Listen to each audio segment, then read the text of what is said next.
and gentlemen, to the Dun & Bradstreet Cisco Future Workplace 2023 Summit, the Bengaluru edition. Are we all feeling energized today morning? Can I get a huge good morning from everyone? Good morning, Bengaluru. Good morning. This is what I love about Bengaluru, that every time I come here, I'm hosting a summit, anything, people are on time, they're energetic. It feels wonderful to just interact with people. All right, so the central theme for today's summit is next generation workplaces, the intersection of technology, design, and workforce. We are here to delve into the dynamic landscape of modern workplaces that has drastically transformed with new trends and technological advancements.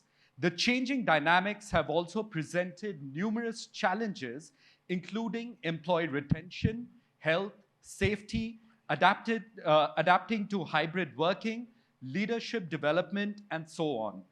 The role of human resources is more critical than ever in steering the workplace through these shifts and shaping the organization's future. Throughout this summit, we will deep dive into matters related to the future workplace, employee engagement, and the broader spectrum of human resource management.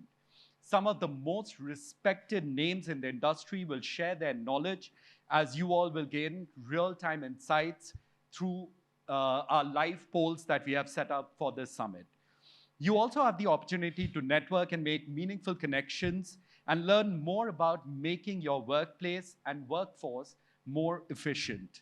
So before we start unfolding these brilliant conversations that we have lined up for you today, here's a gentle reminder. Please do share your thoughts, your perspectives, your views on today's summit on your social media handles. Definitely tag Dun & Bradstreet India and also use the hashtag DNBFWS2023.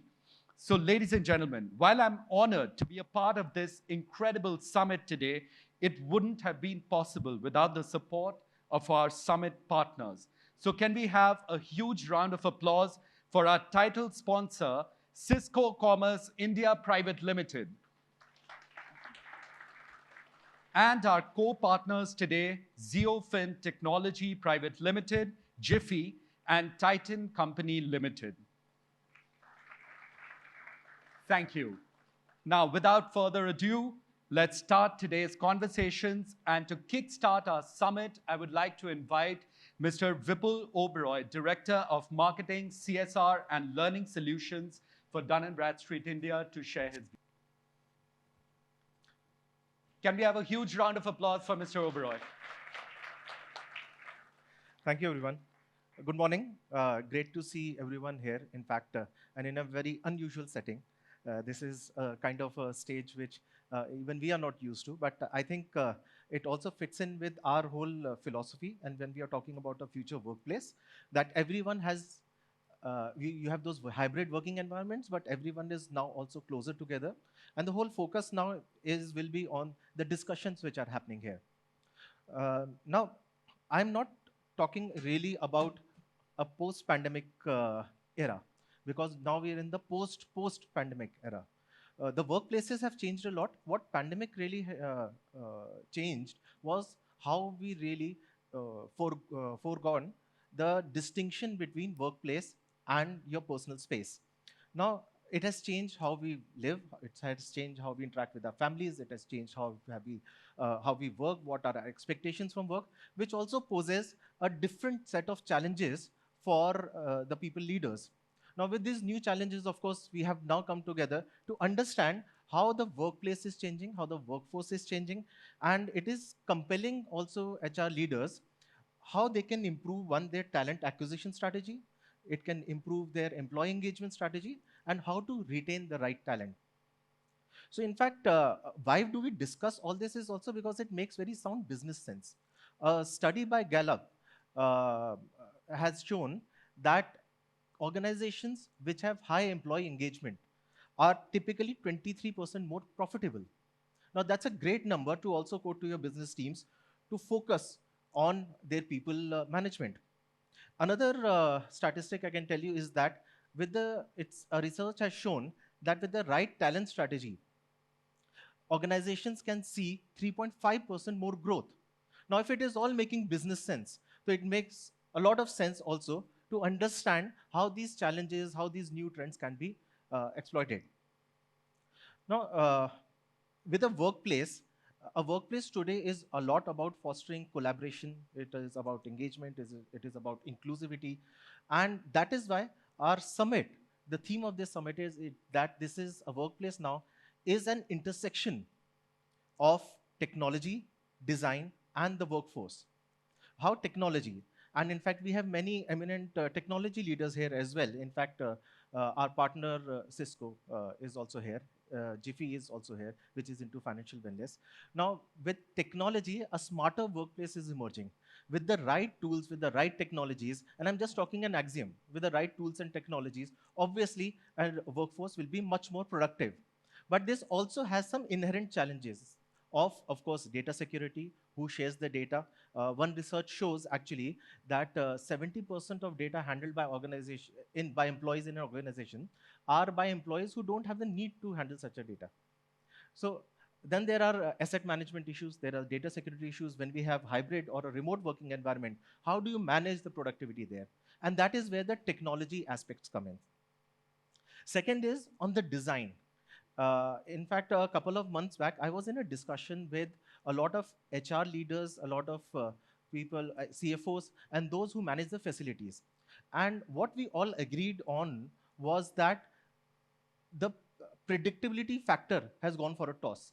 Earlier, uh, how we used to really predict that, yes, there will be, say, 100 employees which will come into the office, and they will come to the office every day, given a certain percentage absenteeism. So you could always predict, you can always capacitize accordingly. But now with the flexible working environment, you really don't know how many people will turn up in the office on any particular day. What it has also shifted is also the equation of control. Earlier, the organizations, the employers used to decide how the employee will behave, what the employee will get, and it was usually a one-way street. But now, employees are now demanding and expecting different kind of benefits. Not just the traditional benefits, but also some new age benefits as well, which we'll discuss about in the panel one. They are also expecting different look and design of the workplaces. So now workplaces also have to be cognizant of how do you design a workplace which incorporates that flexibility, which incorporates that equation of control, which has now gone to the employees, and which also fosters innovation. The third aspect is of workforce, and possibly the most important one. The demographics have changed really. Now, according to Gartner, by Deloitte, is that Gen Z will become the most populous strata in the world. Now, this also means that slowly they are moving from the executive levels, so they are moving to the middle management and top management as well. These Gen Z are also the digital natives. They have seen, experienced technology from day one in their lives. And what that also changes for us is the technology, the design, and because the workforce is changing. In fact, another aspect is what we'll discuss today also is on the diversity aspect, the DEI, diversity, equity, and inclusion. Now, the Gen Z is also more open to these softer values in an organization. They're very concerned about the company's vision, about the learning and development opportunities. They are concerned about mental well-being. They're concerned about sustainability and inclusivity. A study by Gartner shows that those organizations that are more gender diverse, those that are more inclusive, they outperform the homogeneous ones by about 50% on an average. Now that's a big number. And why does it do that? Because it's as simple. If any organization, any team has to grow, it has to innovate, it has to have diverse views coming in. It has to have that environment that makes people comfortable, one, in giving innovation, and plus give all the technology and design support to make them more productive. So everything, of course, starts from the people, but what we are also discussing here today is how technology and design also play a big role. But what's heartening is that it's not just the employees who are talking about this. It's actually the employers, the bosses, the leaders who are thankfully also talking about these terms. And that is why the workplaces of today are much more inclusive. The workplaces of today are much more conducive to innovation. But is that all that we can do? Or is there something more? And that is why we are holding this summit today. And that's also thanks to, of course, our partners, Cisco, Jify, and Titan, who are here. I won't take much of your time because, like me, you also would be raring to understand what are the new trends coming up. So thank you, everyone, again, for joining us today. And I'm looking forward to the discussions. Thank you. Thank you so much, Mr. Oberoi, for such an insightful address. And can we have a round of applause for Mr. Oberoi, please? All right, so moving on, now we have a very, very enlightening address coming from Mr. Ashish Dua, Collab Lead South Commercial for Cisco. Can we have you on stage, sir? A huge round of applause for Mr. Dua. Thank you. Morning, everyone. Great to be on time in Bangalore, which is actually pretty rare. So I think you nailed it in the front, at the start of the day, because reaching Bangalore airport versus reaching Bangalore are two different things, right? We all know that. We all suffer that. So I'm more Bangalorean than Delhiite. So don't get me wrong here. The idea is that definitely when you reach your destination where you want to present, where you want to work, that's a different story altogether, right? And obviously daily there's a fight. Now, I really want to present to you that COVID changed things, right? I'm not here to talk about COVID. Idea is that our lives changed, our vocabulary changed, the way we lived changed, the way we work changed, right? The way we planned our lives changed. I think prioritization is totally different now, right? Definitely, as organizations, I think our talent war changed. Now I see jobs, although I'm not looking for a job right now, but I see jobs right now where it says, we definitely support hybrid work, right? That's a definite call out. Definitely in Cisco as well, we had a lot of changes. We definitely had complete hybrid work culture even before, but now we definitely call that as hybrid work culture. That is actually helping us to optimize real estate, opening up new offices as well in satellite towns as well. I really want to ask you one thing. Who do you think actually led the digital transformation? I actually saw a lot of memes on X, Twitter, now X, that okay, that actually the CIO did that or COVID did that. And I did a little bit of research, right? And I actually found out a Forbes article, which actually said that it's actually, of course, not just by CIO function alone, but definitely by a cause, which is COVID-19. And things have changed, right? As I said, Cisco has embraced hybrid work, or we are nailing hybrid work very deeply. And definitely we have accolades from across the best companies to work with. Our productivity increased. Employees are actually less fatigued right now. I can at least say that about my team for sure. Our home quality definitely increased, right? So now, even if I'm working from home or my team member actually working from home, I have the tools, I have the means, I have the devices necessary and the connections necessary to actually enable me that, right? I can be at home and actually be presenting in a very formal context, right? So definitely I feel more connected even if I'm at home and if my colleagues are in hybrid work in office, right? Now, we always think that hybrid work is actually, or at least people thought initially that hybrid work is actually nothing but work from home. That is absolutely not true. We all know that. I may decide to, let's say, work from my home office on a Monday, depending on the traffic conditions, by the way. I always check Google. Or I may actually be in office or in my satellite office on Tuesday and maybe on Wednesday. So that's exactly hybrid work is actually changing our lives, are changing our commute patterns, right? In this new world, earlier if you think that CIO was taking the decisions, I think in this new world there are new roles which are coming up under CHRO for employee engagement, for sustainability, right? Anybody who's a sustainability officer here or actually is into sustainability roles? Cisco is doing a lot more in sustainability, right? That's why, by the way, some of you actually asked me the cards, and I don't have printed cards right now, by the way. Just jokes apart, idea is that the workplace design, along with CHRO function, along with facilities function, is what actually Cisco is doing, and we are also encouraging our customers to do. And we see this trend as well, right? So what has really changed from office perspective?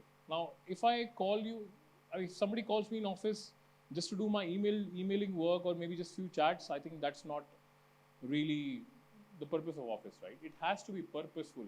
When I'm checking every morning, okay, how is my commute timing? It has to be really purposeful. I should have a purpose. I should be doing something more in office which I actually cannot do in, at home. Otherwise, I think everybody has these days decent MBPS connections at home, decent, video devices, at least thanks to Cisco I have, and I can do my, daily jobs, right? That is not the idea, right? So it has to be purposeful, it has to be purpose driven. Definitely, we were all dispatched in a sudden when COVID happened, and our dining tables, everything changed to our work tables. The commute actually happened between our living room to the dining table, right? So compare that with the commute, what you have to do every day these days.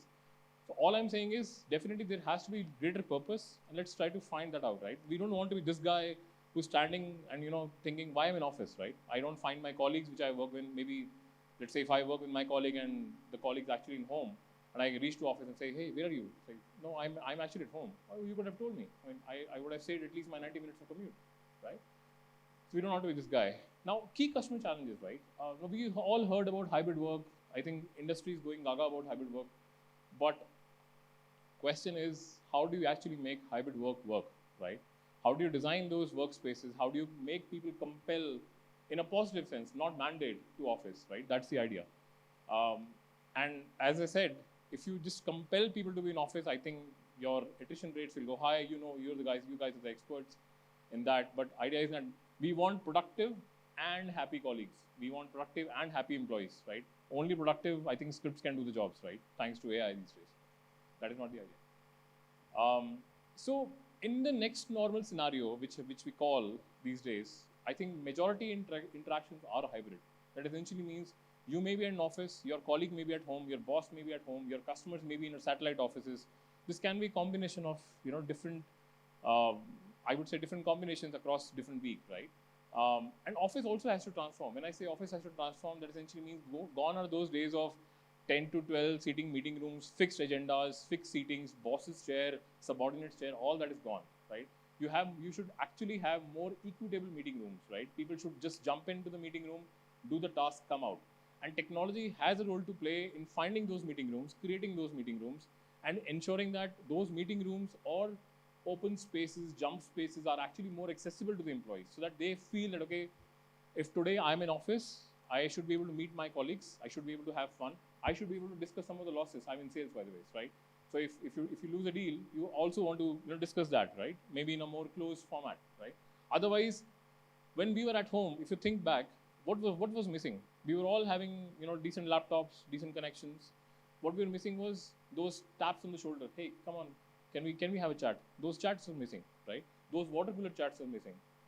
Because if I see somebody's scheduled calendar in my inbox, it is always, what is the purpose behind that scheduling, right?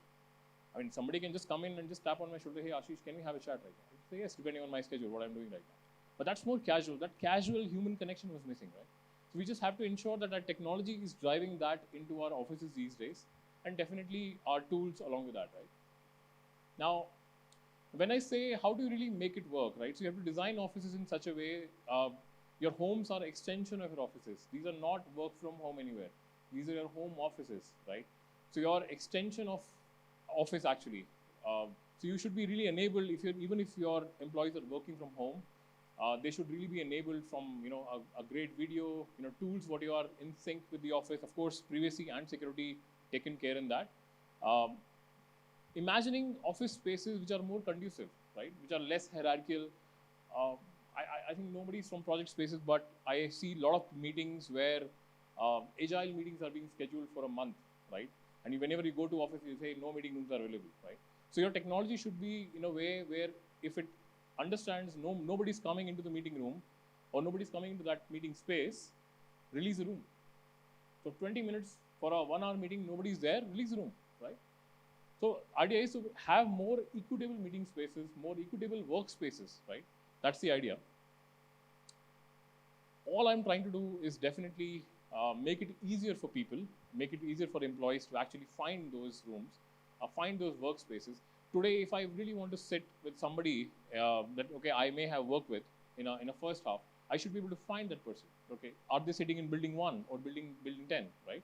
I mean, Cisco is a huge campus, and a lot of our customers are like you may have different campuses. So you should be able to know that, okay, can you sit closer to that person, right? So that you can get, gel faster, get your work done faster. So all that is technology able to help you right now.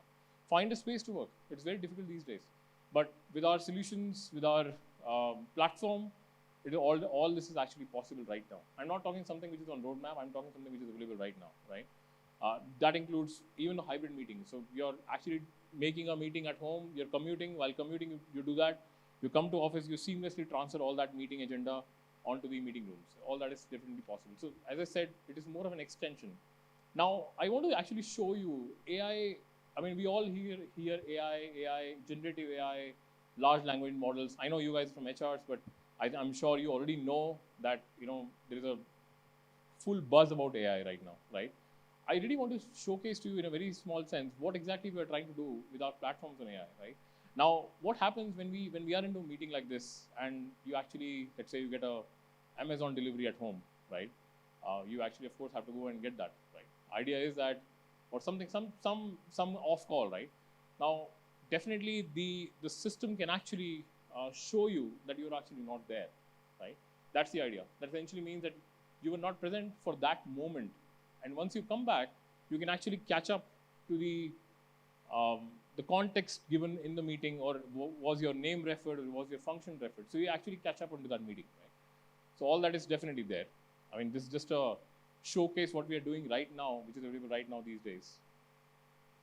So all the summary meeting, was your name mentioned, who mentioned your name, all that definitely is there. So it says, sometimes you may join a meeting, but you may get a different call, but maybe you were not part of that meeting, right? So all that is definitely covered in the transcript section as well. I really want to focus on AI assistant. How many of us take a week break and then come back with a swarm of emails? I think most of us, right? And we also set up our out of office that, okay, we are clearing our emails. Please give us a day to catch up, right? So it's basically catch-up game, right? I really need more focus time. I can help with that. You're currently double booked for the next 30 minutes. I'll send a message to the strategy team and push back the session. Yeah, that would be helpful. Can you send me the notes for the new project? I've created a summary here from your last 3 meetings on the subject. Wonderful. We're further along than I thought. By the way, your meeting with the CEO is in an hour. Can you clear my schedule until then? I've just sent your lead designer a summary along with action items. They'll take care of your next call. We've got a lot to cover. Are you ready? I'm always ready.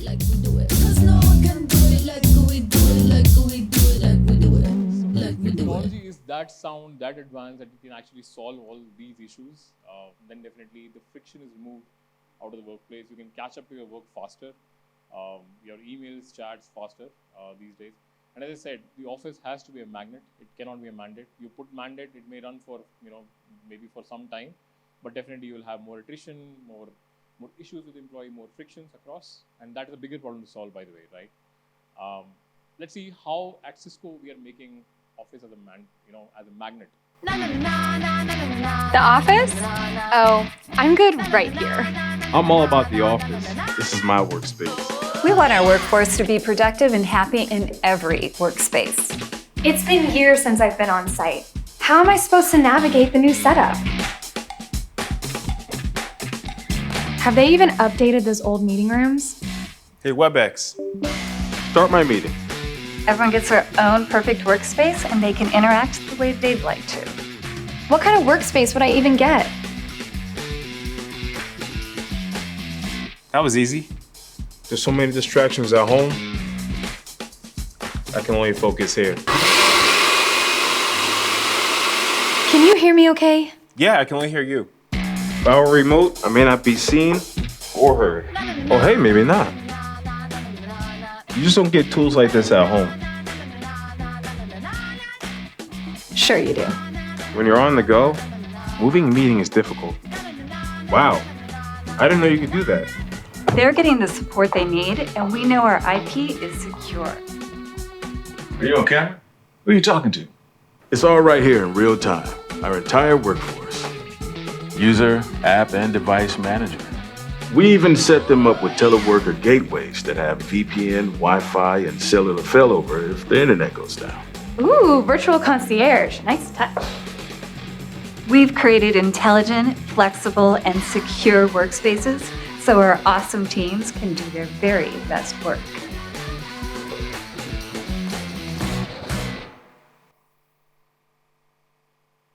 Now, we talk about AI, great invention, great use cases, but we also have to be talking about responsible AI. And Cisco is committed for responsible AI. That essentially means we respect privacy. We don't really use your user-generated data for our training our AI algorithms. Be very wary of some of the companies who are actually offering that. These are all from the newspaper, my own newspaper, which I clicked. I think in this AI race, we really have to ensure that companies we are dealing with protect our data, right? So that's for sure, definitely, right? I mean, whether it's your biometric, whether it's your, fingerprinting, anything. Right? Now, as I said, reached Bangalore versus our office is definitely a different thing. Every day there is a fight. The fight is of convenience. The fight is between the travel or the commute between your living room to your dining table versus your home to your office. So ensure that this is actually purposeful presence in office, right? That's the idea. Now, this is actually my home and where I actually go sometimes, covering the entire ring road. This is still a lot of blue right now, but trust me, right now the situation is all red. So definitely there's a fight, as I said. So it has to be really purposeful and driven to actually come to office. Right? So thank you for that. Thank you so much.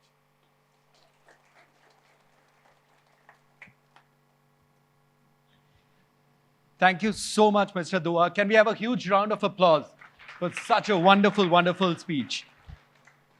All right, now, are we excited about the panel discussions?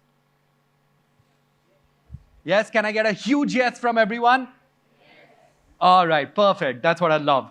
All right, so now we proceed to our first panel discussion today, which is titled Unlocking Employee Potential, Designing Benefits that Empower and Engage. We have a stellar panel of experts who will explore various aspects of employee benefits, technology's role, and the future trends in this space. So now I would like to introduce our esteemed panelists to all of you. And as I call upon your names, I would request you to come and take your seats. As you can see, we have 6 seats here for our panelists, and our moderator is going to be here. So first we have with us Mr. Amit Sachdev, Chief People Officer, Tata Insights and Quants, a division of Tata Industries. Can we have a huge round of applause?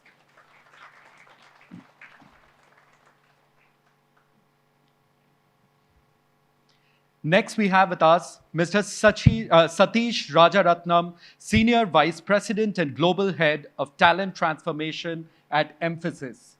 May we have you on stage, sir?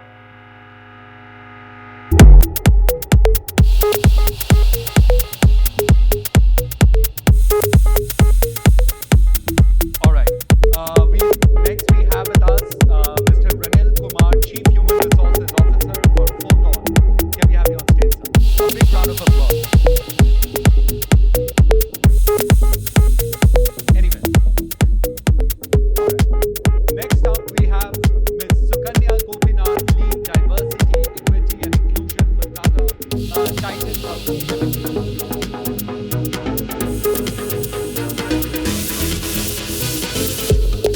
We have Mr. Augustus, Azariah, Regional Director of Human Resources for Kyndryl. Can we have you on stage? Ladies and gentlemen, can we keep the applause going as our panelists join us on stage? All right. Next up, we have Ms. Tressa, HRBP Lead for Dell Technologies.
yet is focusing a lot on employee benefits. It's about what employees really want.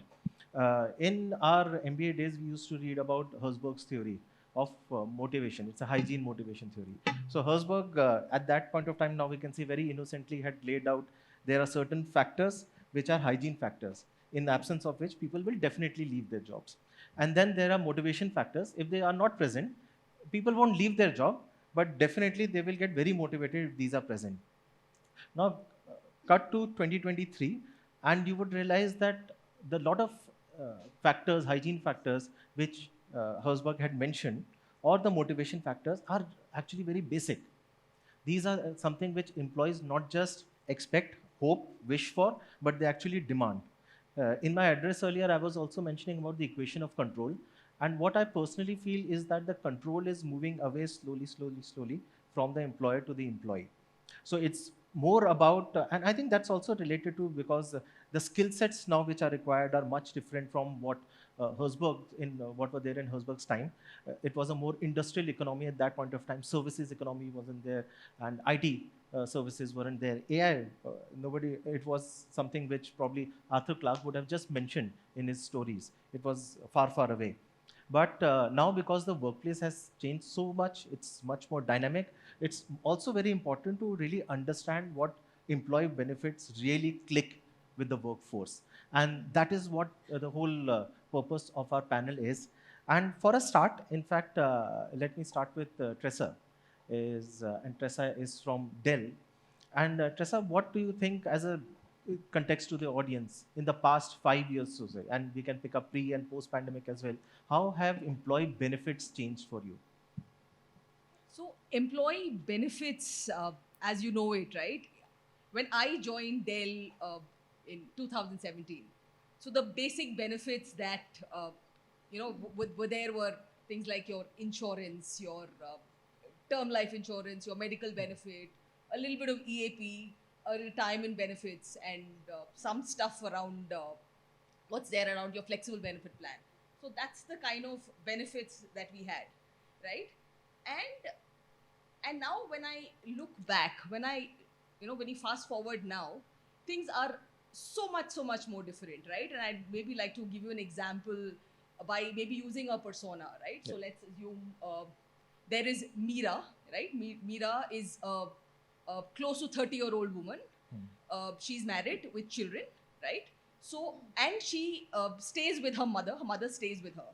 So for her benefits are around, like, she's definitely got medical insurance for her, for an immediate spouse, right?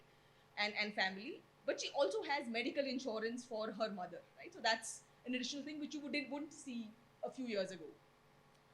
And then in this current context, she's juggling with a lot of things where she's managing a family, she has a high pressure work, she has her children to take care of, and her mother is really sick. And in the current context, what happens is with all this that's happening and the house help that's helping her, one fine day doesn't turn up and her husband is ill. So can she take him to the hospital? So she then realized, hey, I actually have telemedicine benefits, right? Telemedicine benefits where she can actually, do this over a call. She can actually consult with a doctor and also order medicines, and the medicines get delivered home. So that is one thing sorted. But in the midst of all these juggling aspects that she's going through, she's like, hey, I have so much to deal with. I mean, I have a good job. I love my job. But with all this, with my mother not well, my children, growing up and all of that, should I stay with this job? Do I really need this job? And then there's a friend who said, okay, you're going through so much. Why don't you actually speak to a counselor, use employee assistance program, understand what is the kind of, if she can actually get some strategy to cope with all of this. So when she spoke to a counselor, she got a few strategies to understand how she can deal with life, general, and went through all of that. And while she's speaking to the counselor, she also said, hey, well, I want to be successful. We also, at that stage of life, we want to build a house, but I'm not sure how do I handle my finances, right?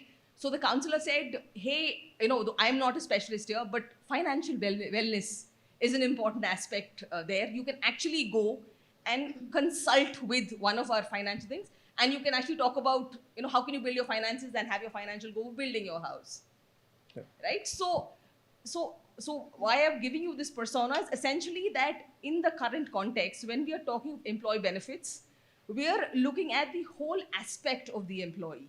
So we are talking in terms of what is the physical wellness, what is the mental wellness, what is the emotional aspect, what are some learning beats, what are flexibilities. So when companies look at benefits now, it has to be the whole aspect of the employee, right? With things being so different and with the talent war, we need to make sure that we attract the right talent and make sure that all these benefits come by. So there's a lot of benefits there, but what's important right now is with all this whole sorts of benefits, how does the company decide that your team members are so diverse? So how do you sort of make sure what kind of benefits we give them, and how do you sort of communicate back to the employee in terms of what it is, right? And is it, everybody has a diverse requirement, but are you able to sort of support it? Can you pay for it, right? So these are all aspects of employee benefits that we are currently thinking of. In fact, you mentioned, can we pay for it? One is this, and you mentioned also about, it's not just about the benefits existing, but also how do you communicate? And I think you are in the technology sector, Kyndryl is in the technology sector, and with IT employees, so the market is very much open for them. It's these days, it's still not uncommon to see employees shifting for say 100% hike as well. And then you need to have the right set of employee benefits, and you need to communicate them well. So Augustus, what do you feel is the right set of employee benefits now for a knowledge sector? Thank you so much, and glad to be here this morning. And of course, it's difficult to go after Tressa. She took away all my points. But what's a panel discussion without a counterpoint and some provocative ideas? So we do read that certain large employers want employees back at the office 5 days a week. And it doesn't end there. You've got to wear full-sleeved shirts and shoes. Now, come on. We've worked with shorts, we've met targets, we've exceeded targets over 2 years. Our learning went higher than normal. So why do you want to go back to something, all right? I'm sure those employers had compelling reasons, with due respect. However, the learnings that has happened and brought us to where we are today in a hybrid work environment, I think is the way to the future. And we said, let's first listen to employee voice before designing a benefit. I have my partner in crime, Ritika, here. She was my ex-colleague. And we did a survey of employees while they were working remote and asked them, what is the compelling reason that will bring you back to office, and what are those things that you would want? And the first thing that we saw there was that the responses were split right in the middle. Those who were 40 and above had a different set of requirements than those who were 40 and 45 below, all right? And therefore, we started designing our benefits around that. And some of them were simple, okay? Giving somebody an ergonomic chair to work remote, a headphone so that they are able to, focus effectively, wellness in terms of chair yoga or whatever wellness that we would like to give them.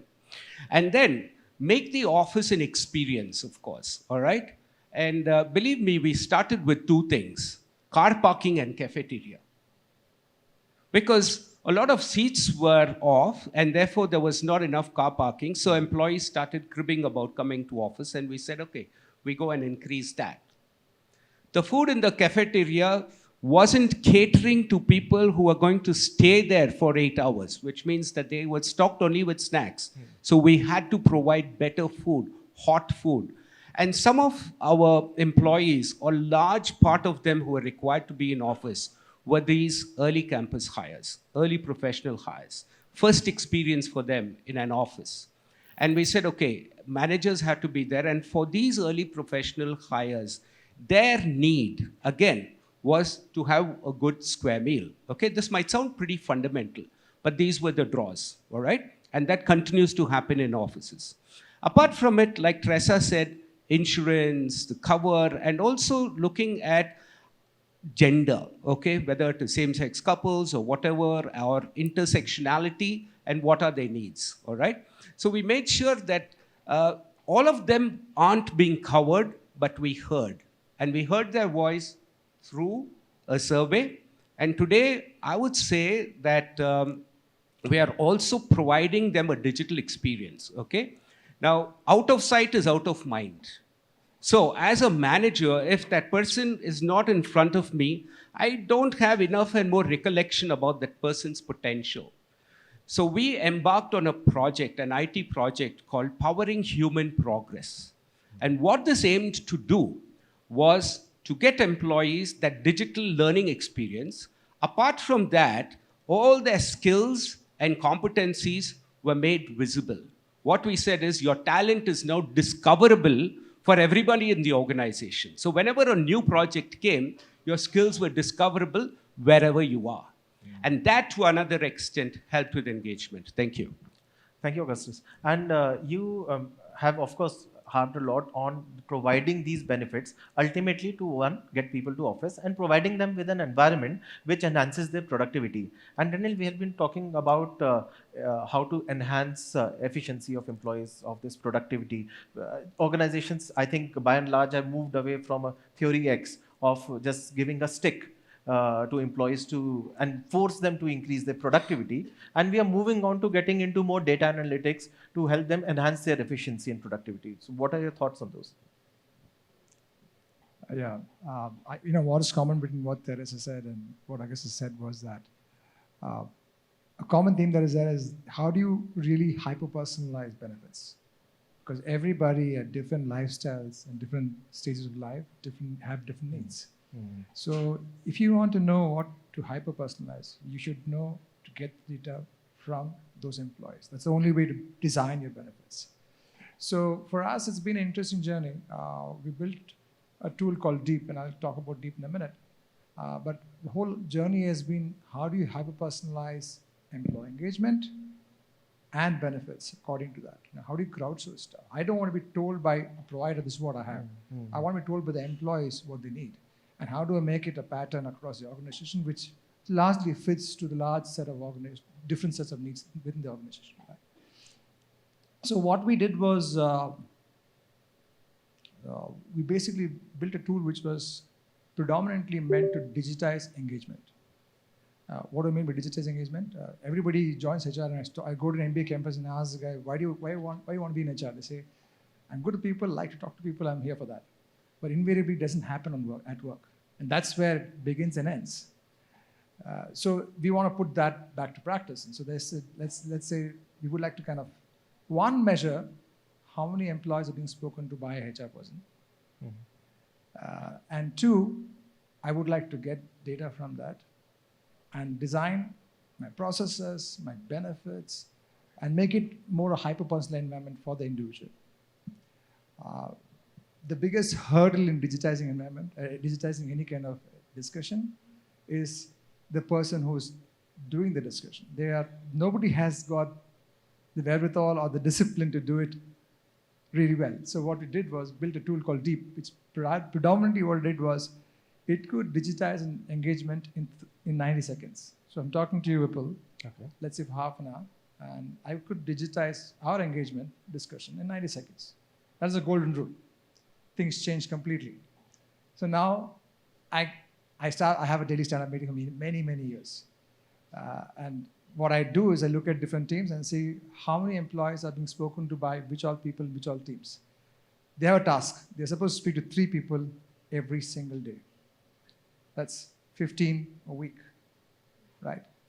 And they're even told whom to speak to. You cannot be speaking to anybody because there's a bunch of rigorous data that's been there. We figure out who's at risk and who needs help. Without knowing that, we're not able to kind of go to them, so they're told whom to speak to. First thing I noticed is that people are not spoken to. There are many HR folks who do probably 1 or 0 discussions a day. You can do it 1 week, 2 weeks, 3 weeks, but I got data being captured over the weeks, and I can tell you, hey, Teresa, you're supposed to speak to 3 people a day, which is like 150 to 180 people in a quarter, but you've only done 45. What's wrong? What's happening? And we don't wait for the quarter. We look at it every week. So first and foremost, it's a public information with all my team members. All the 100 odd people can see it. So it's almost like there's a lot of peer pressure, but also the fact that it's getting monitored, there's no escape to it. There's no escape. It just reminds me of, it eliminates the Rashomon effect. So with people, or you can obviously have multiple variations of the same event happening, but I think you are tracking it well so that there is no doubt. There is peer pressure being used in a different way, but that's not the intention. The intention is that, can I get to speak to my employees across board uniformly, right? And that's the first step. That's only the beginning, right? Now, obviously, I hear all kinds of, when I first introduce it in a new team, they always say that, it takes time, whatever. Then I sit with them, I send somebody who's done that. It doesn't, right? Eventually, what we do is we gather the inputs, and they can be both qualitative and quantitative. Most of it is all quantitative, which is why we're able to capture the whole thing in about 90 seconds. The way the tool is built is it's got more than 109 questions, but depending on the situation that I'm having, for example, Tressa, only 25 questions come, and all of that is radio buttoned. Right? So there's a lot of intelligence built into the tool. So what happens as a consequence is that, one, I'm able to show to a business leader, based on these one-on-one connects, what is the mood in the team, which I could not do earlier. I could do through EPS, but this is really a lot of work which happened at the ground level. Two, now I started marrying all of this back to the processes that I have. I'll give you a simple example, right? We had, for example, employees say they want to get promoted. Teresa spoke to me, I left the organization. Now it's somebody else. It could be Augustus or somebody else. Now, new person comes on board. When the promotion cycle happens,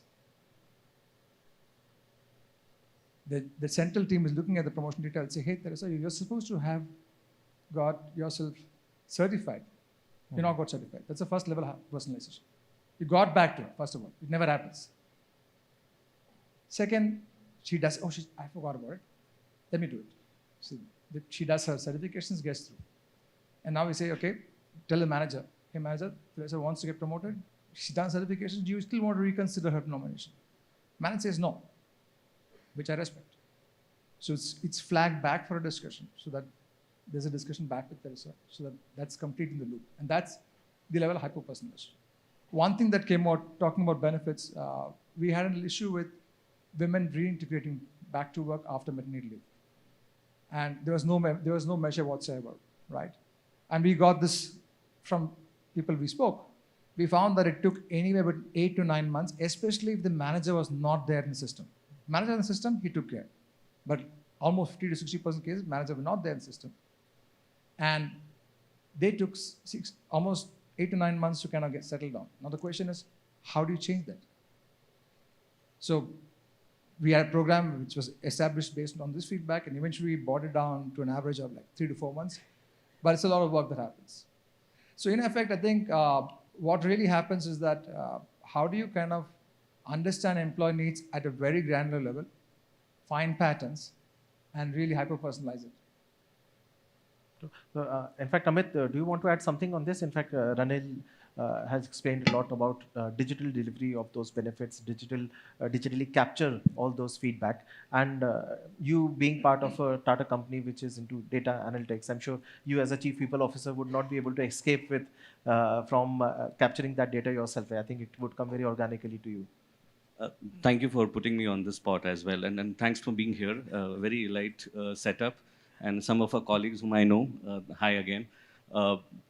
I will start with the context setting. This Tata Insights and Quants is a very uniquely set up where we are a center of excellence in big data analytics only for Tata Group. Mm-hmm. So on one side, there is a need evolving due to this post-pandemic, etc. And one side is the two Hindi terms which I've been using because of our leadership's focus on that is Niyat and Niti. Sorry, can you repeat? Niyat and Niti, which Niyat is and intent and policies and practices. So when we looked at it, this context of what is the intent of the organization to evolve, we caught some of these productivity, wellness, and you rightly talked about that, what is to bring back to the office as well. So one side was that, and second being the brand Tata, we are very cost conscious. That is where the policy also have to work across. So then we looked at some humble steps in the digital platforms, or could be a benefits on both the sides.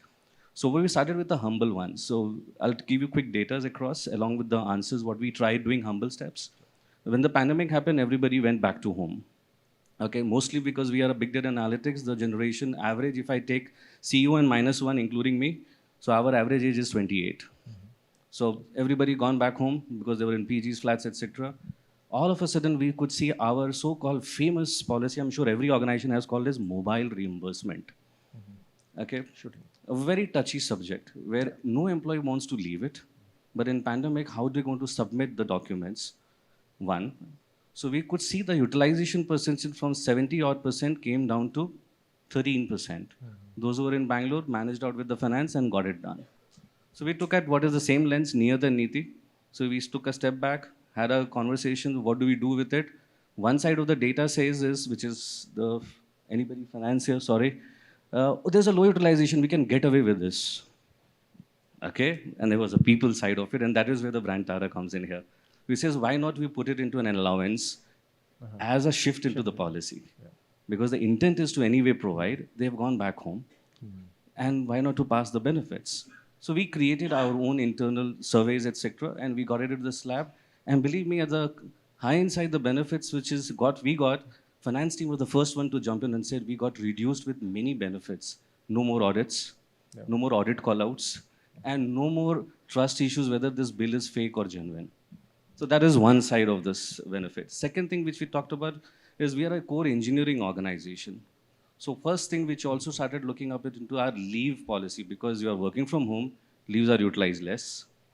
So again, I have some inputs from our, I would say, HR partners, Mercer, Hewitt, etc.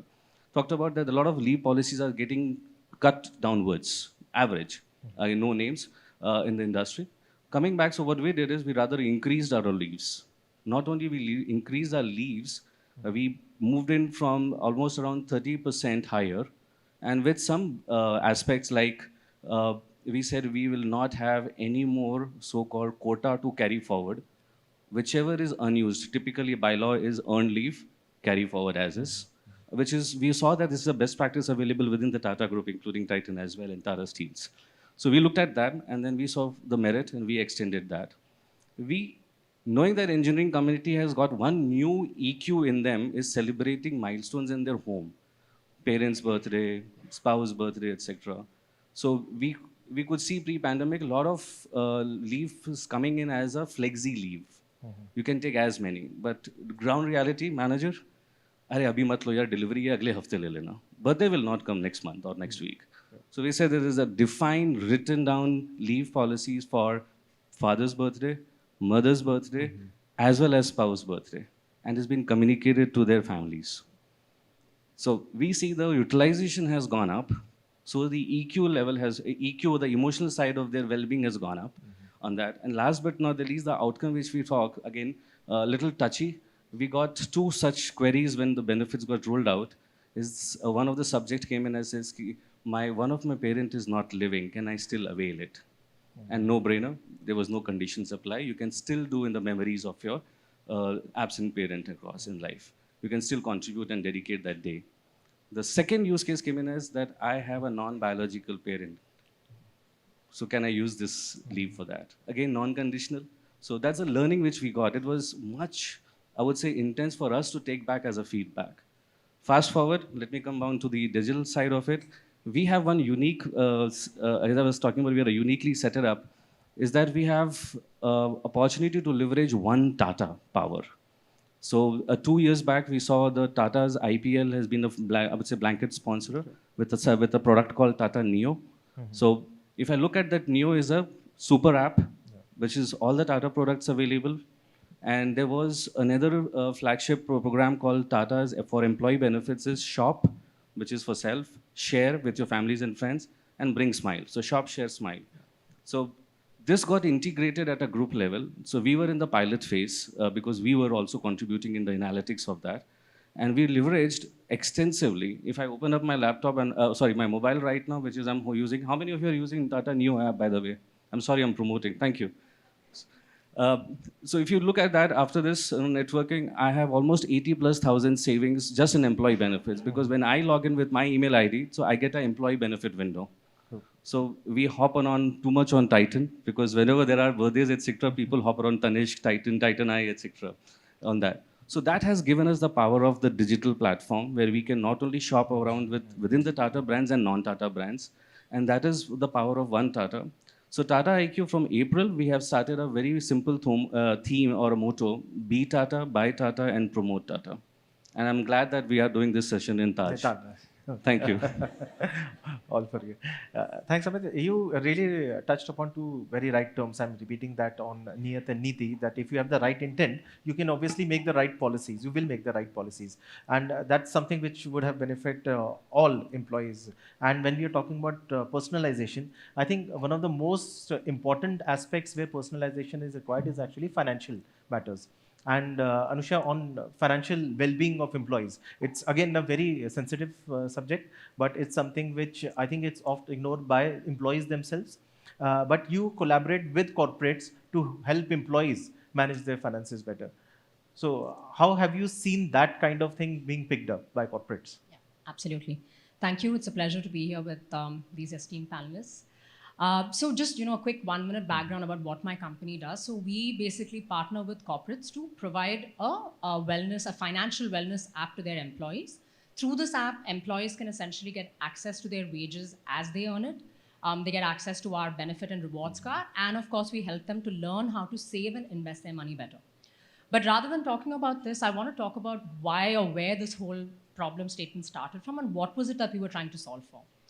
So we started this company in 2021, when of course we were just coming out of the pandemic. And we did a lot of surveys. We were observing what we were seeing around us. Me and my co-founders were all working in companies at the time.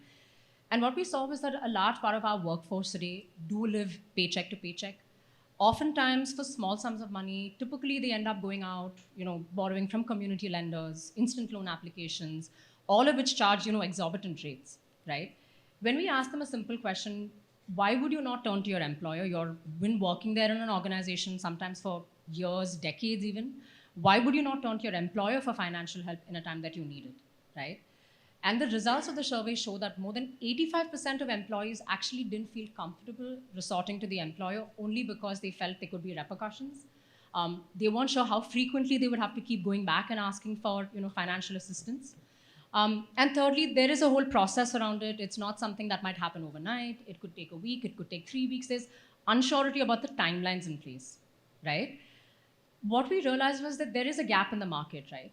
The beauty that technology can bring in is that it anonymizes the whole process. It brings in anonymity, which is a very, very important aspect when you're talking about anyone's personal finances, right? And that is essentially the big problem that we are trying to solve, right? Apart from just these pre-launch, surveys that we did to bring out the fact that there was a hesitation in the mindset of most employees, and very often corporates don't realize this, right? When we first spoke to corporates, many corporates would say, this is not a problem. No employee comes and tells me that they need financial assistance and they're unable to get it, because typically employees will not do that, right? Another aspect that, anonymous surveys, et cetera, that have helped bring to light through, our platform, and we do this for corporates that we work with. We also do this for corporates that we don't work with. We do a simple, a financial stress test, as we call it, right? It asks employees to anonymously just answer, specific questions about their personal finances. How much do they save? Do they have personal loans outstanding? I'll just take an example of one company that has, over 10,000 employees. Average salary probably between 35,000 to about 70,000 is where the average is. Of course, there are outliers there. So typically a well-paid segment, right? Interestingly, less than 5% of the employees in this organization save even up to 10% of their income on a monthly basis. More than 60% of them have some sort of a personal loan outstanding. About 30% actually faced a credit event in the pandemic where they took a personal loan, were unable to pay it back, or paid it back with a delay, and hence credit scores are impacted, right? The aspects of their finances that trouble them the most were how are they going to save for the future? How are they going to be able to afford education? How are they going to feel financially secure in their current environment? How do they learn what is the best avenue for savings, right? Very, very basic questions that unfortunately, in our education, we're not really taught. It's skills that you're expected to pick up on the job, learn from others, and very often it gets missed out. At the end of the day, finance is a very touchy topic, both from an employee's perspective as well as an employer's perspective. And what we're trying to do is to just try and make this a more anonymous process so that there's comfort on both sides to be able to actually find a solution to the problem. Interesting. So, yeah. So you mentioned that, of course, this is a touchy topic. It's something which employees generally do not share. And that's one kind of an employee benefit. There's another kind of employee benefit which is on gifting, which Sukanya handles at Titan, and where the employee benefit is expected and taken with all pomp and show. So how have these benefits on a gifting part of it? We are talking about their support, giving support. We are talking about a conducive work environment. And but as Amit was also mentioning about milestones, and how have these milestones really changed as far as your experience is concerned? In your 22 years experience with Titan. So thank you so much for having me here. So gifting, yes, is a very important, especially since, like you said, we are here. Most of us in Titan, if you walk around, are people who've stuck around for 20 plus years, right? And there is a certain sense of belonging and loyalty that we have to the organization, and these are important to celebrate and recognize and acknowledge for each of our employees. So being a jewelry brand, I think we do, we recognize them with gold coins for any of these milestones that they reach. But I think even more important is the fact that there are other modes of recognizing and celebrations that we have for our employees, for the smaller milestones, which could be, when you look at the organization, but I think smaller milestones which could be at the regional level, which could be, and also because we are not an IT and ITS company, our digital, literacy or the uptake of the digital platforms is not very high, because we still pick up our phone and we ask for things to happen, right? So on that aspect, I think it's important for us to or to have a dinner or a lunch with the MD, and that is something Titan MD Mr. C.K. Venkatraman is very, very high on people. So there are occasions that they get to listen to people in the higher post, their seniors that they might not generally otherwise get to meet. But one is for celebration, the other one is also as part of the survey. So we have an MD survey where he travels about, they meet about 500 to 600 employees in person, about 62 cities. So it's a marathon run that happens every year. Now that's a big high, because from these conversations, there are amendments, there are new policies that also come by. One of the recent ones that we've launched is for employees with special needs children. So there are various aspects that come into the play, whether it's about flexible, shorter number of hours that they get to work, some financial assistance that is extended to them, and a certain amount of allowance when it comes to transfers and relocation. So I think gifting in kind, gifting in by means of just being there, and as a listening organization, as having leaders who are out there, who are empathetic and show that, I think is a very important aspect of what has been working for us.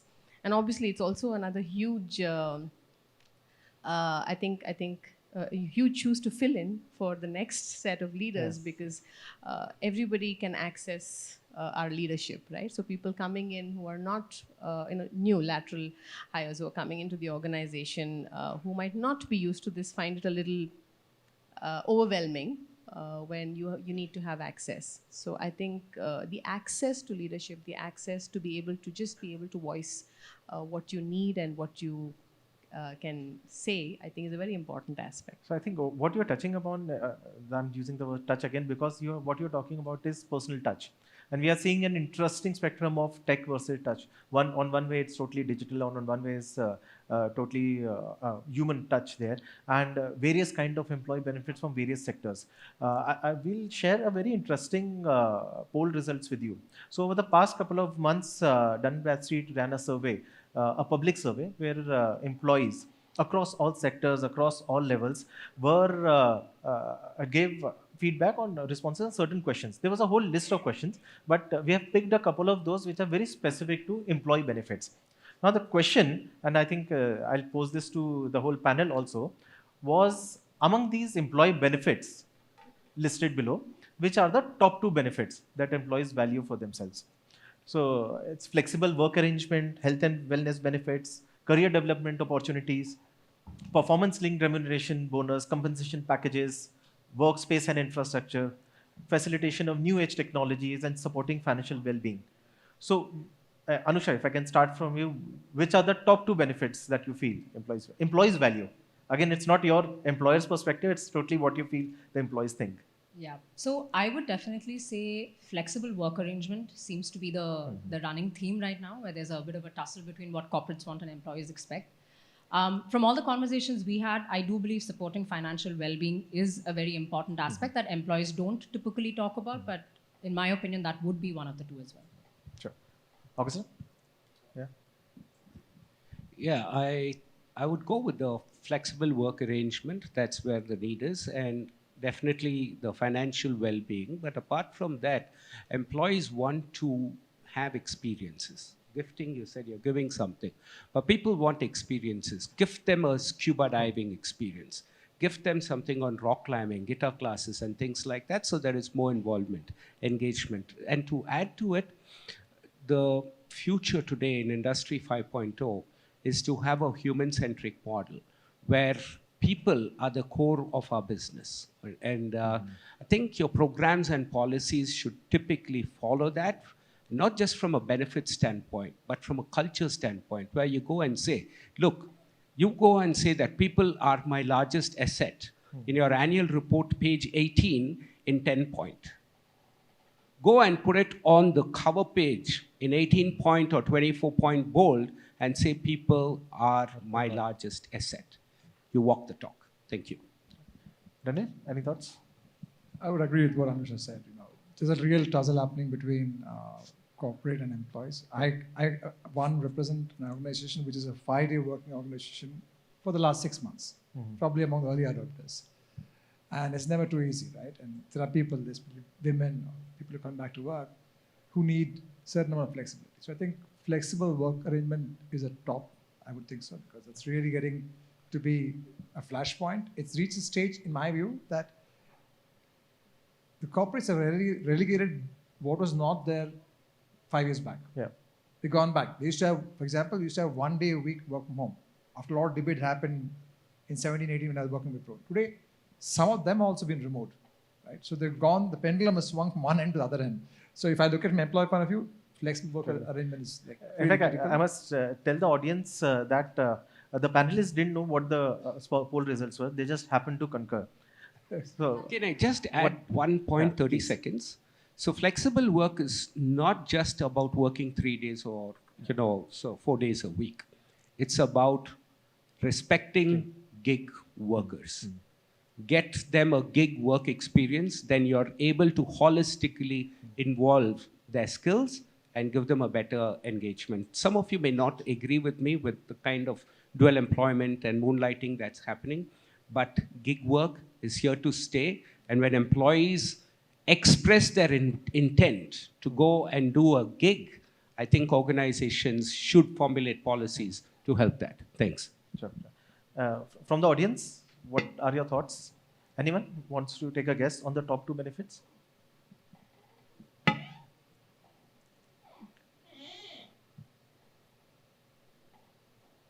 Or we'll wait for the poll results then?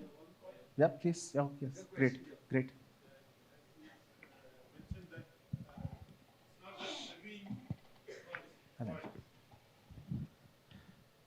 Yeah, again, as you mentioned, I'm not 100% agreeing to these points on the gig worker, because since there is no policy framed by the government, so once it is formed, yes, probably the multi-organization people working in the day shift and night shift, somewhere 4 hours here. And again, providing the maternity benefit, we started, discussing on the implementation of maternity, those who are in the maternity, even first 6 months, whatever the time period.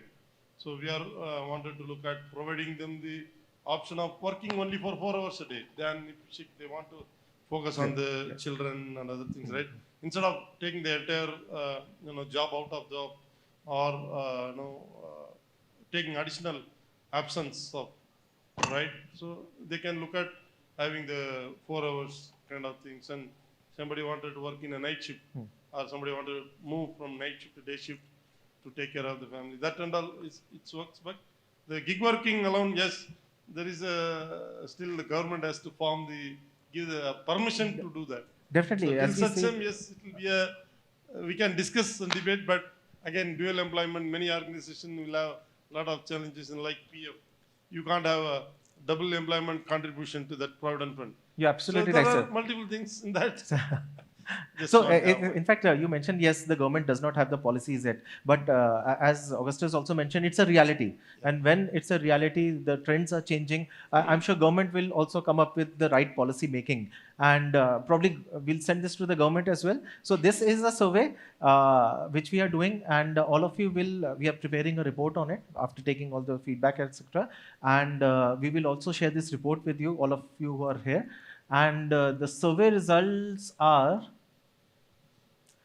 so what you see is that flexible work arrangement indeed has been selected by about 60% plus people have said flexible work arrangement as their top 3 choices. Second is career development opportunities.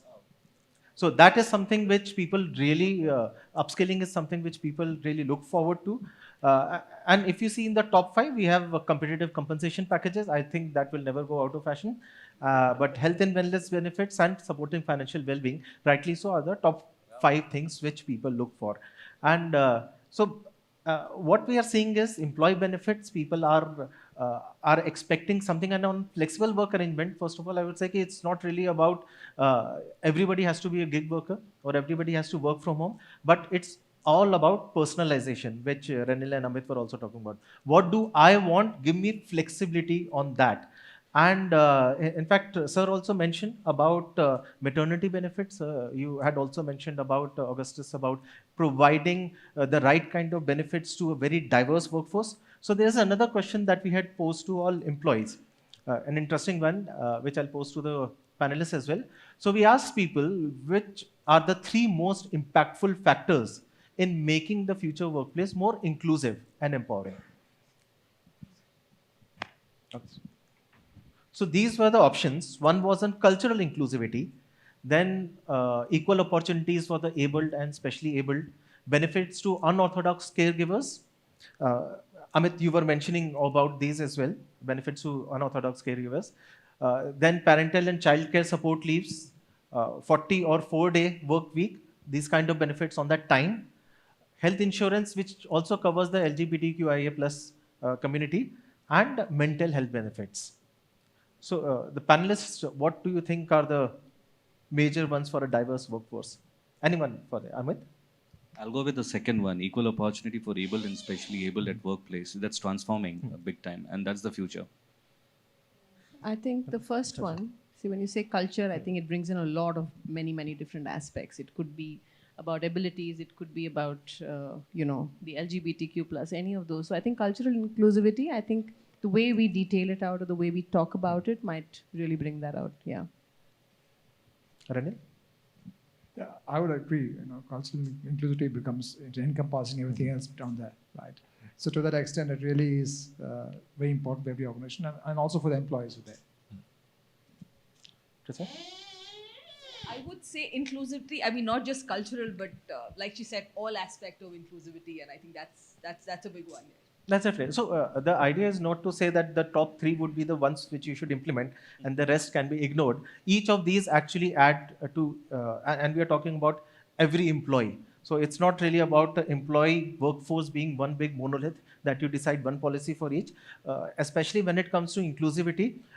Some things which may right now in the survey come down the whole priority list, but it's very important for that particular employee. So when we are talking about generally when you are making a policy for your organization, so the idea is with 3 most impactful factors you should look at first. So the results are, first of all, mental health benefits. And in the top 3, if you see, the mental health benefits and cultural inclusivity are in the top 3. And that is something which has really emerged. it was personally, if it was a surprise for me as well, that employees are looking at mental health benefits as well. And that is, I think, a consequence of the pandemic era, which has still continued. We cannot really say that it's totally in the past. 55% of the respondents said mental health benefits in the top 3 benefits. So that's something like a food for thought. The 40-hour and 40-day work week, again, is related a lot to the flexible work arrangement, but that is something which makes people feel that, yes, my voice and my style of working is also heard.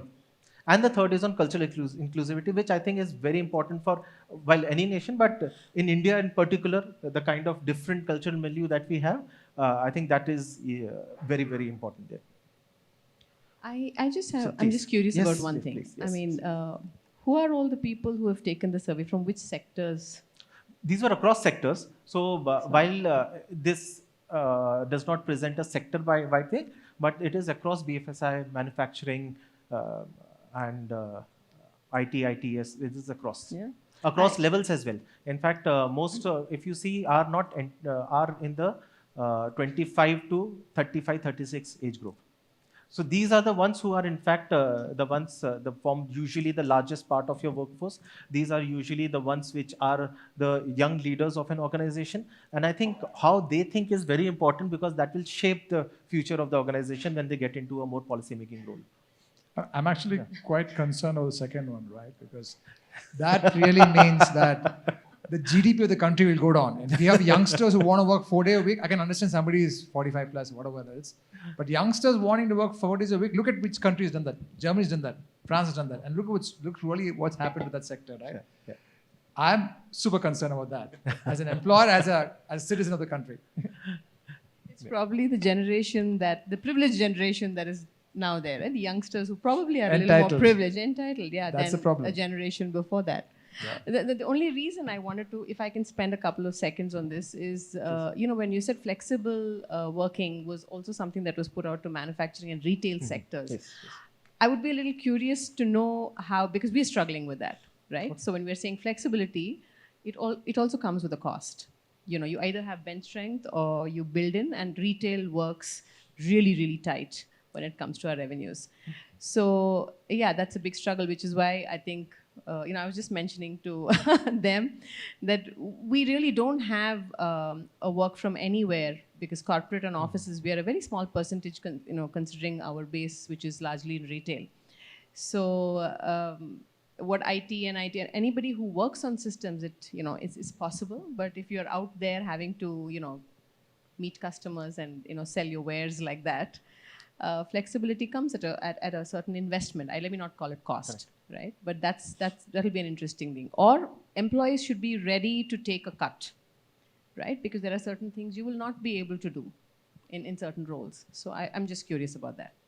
Definitely. Of course, we'll share the more detailed findings with you as well. I think it will benefit everyone. And what we are also seeing is, if you see, largely the whole flow of our discussion and the points that have emerged is also that policy making, and we see those poll results as well in the background, is that the policy making, in fact, has to be more flexible. It's not just the employees, but it seems the policy making has to be more flexible. I think it is also very organization specific, what has emerged. So 2 corporations in the same sector cannot also have like one broad brushstroke applied to all. And they would feel that, okay, if this is happening in this particular company, let me adopt this as a best practice. What really is a best practice is what really works with your employees. And coming back to Amit's golden words there for the organization on Niyat and Niti, it's that you have to have the right intent, and then the policy making obviously would be more conducive. We have a panel here, as I started the panel discussion earlier, saying that it's a very diverse one. And I think the points which have come to me, maybe there's a halo on my head by now, because I've seen that when you talk about financial wellness, when you talk about inclusivity, you talk about digital delivery of benefits, digitally capturing the feedback from employees, and you have someone talking about a 5-day work week, you have people talking about gig working. Everything really is important. And the future workplace would not be of a company who is known for one particular benefit, or ye to aisi company hai. but it will be something which will be known as a good company for everyone. We have run out of time, but I think the panelists are here, and I think they would love to interact with all of you on the sidelines of this summit. So thank you, audience, first of all, and our panelists for sharing very great, diverse, and sometimes very conflicting views as well. I think it has really enriched the discussion. Thank you. Can we have a huge round of applause for such wonderful panel that we had? And may I request our panelists to just be on stage for a moment longer? And may I request Mr. Oberoi to hand over some mementos to all our panelists.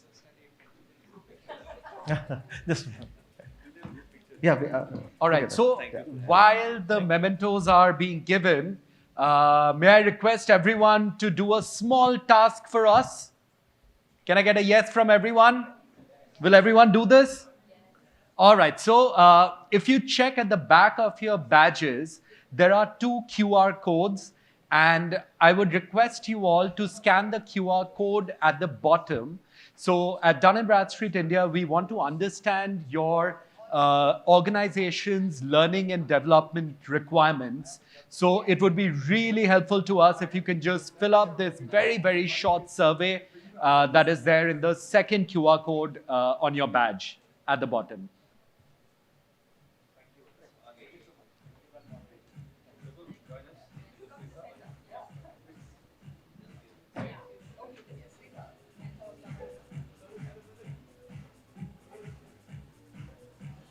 Thank you, Mr. Oberoi, and thank you to our wonderful panelists. A big round of applause, ladies and gentlemen.